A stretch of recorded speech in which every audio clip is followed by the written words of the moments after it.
একটা সন্তানকে ভালো মানুষের মতো মানুষ করতে গেলে বাবা মাকে কতটাই স্যাক্রিফাইস করতে হয়। আর সব বাবা মারা এই স্যাক্রিফাইসটা করে, কিন্তু শেষমেশে কি হয়, সেই ছেলেমেয়েরাই বাবা মাকে দেখে না, বৃদ্ধাশ্রমে পাঠিয়ে দেয়। আর ঠিক এই থিমটাই করেছিল বৌদ্ধবিহারে দুর্গা মন্দিরে। পুরো বৃদ্ধাশ্রমের থিমটা করেছিল, খুবই সুন্দর, মন ছুঁয়ে গেছে। আর ঠাকুরের প্রতিমাটা দেখো কত সুন্দর। তারপরে আমরা গেছিলাম সেপকোতে, এখানে প্রচুর ভিড় ছিল। আর ভিড় হবে নাই বা কেন, এত সুন্দর মণ্ডপ করেছে।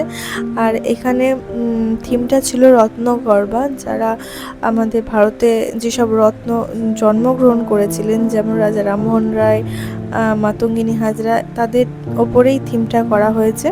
আর দুর্গা মন্দিরটাও খুব সুন্দর।